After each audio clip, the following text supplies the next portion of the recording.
presenting it. So this is the concurrent shift with a belt-like action. These two things, extension and extension, are going to occur at the same time, as you know, just reviewing, in order to get us to that position, fighting gravity. And this hamstring, during this movement, simultaneous movement here, guys, it doesn't have to change length much.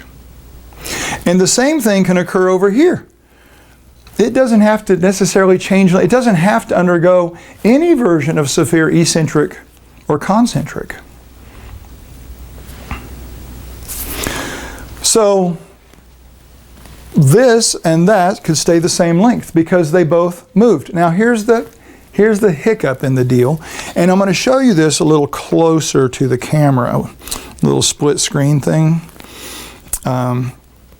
But what I'm just going to attempt to show you now is there's a different, and certainly in my model there's a crazy difference, but there's a different potential length of the point of attachment to the axis of each end of these muscles. Now mine's not accurate because it's a model and I'm avoiding a metal hinge and that kind of stuff. But anyway,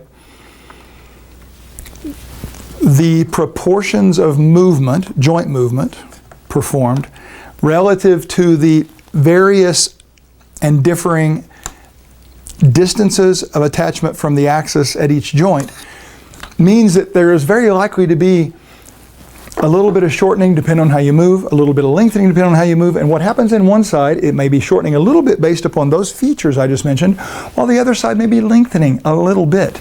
But the point is,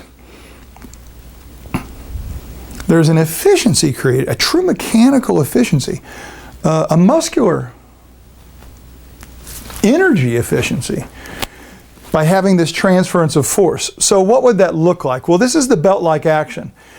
And if you were lowering, you would get the reverse of that. So now we're going from there to here. And so we'd have this guy shifting more around, this length will end up more around this joint, this by bending. You see what I'm talking about?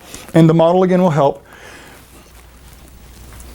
But this force transference is interesting because if I consider the glutes to be the primary, major, super awesome, and they are, hip extensor, when required with the right direction of resistance. And if they actually extend the hip, and this guy stays relatively isometric, this knee has to straighten also.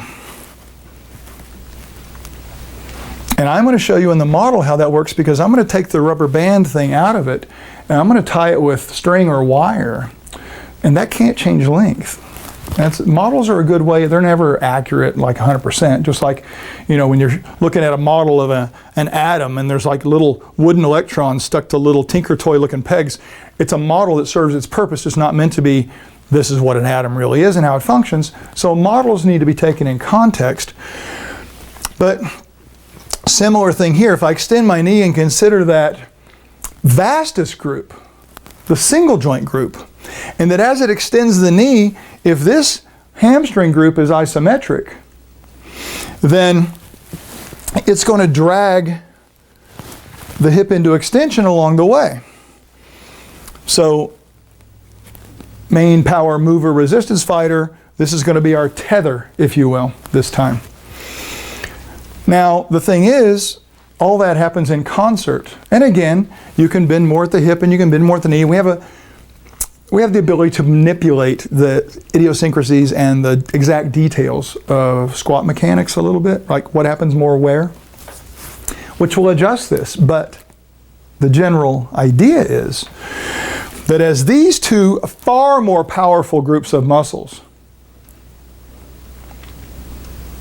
due to their everything, cross-section, fiber arrangement, everything, moment arms, you name it, these guys would transfer hip extensor force to knee extension and knee extension force to hip extension.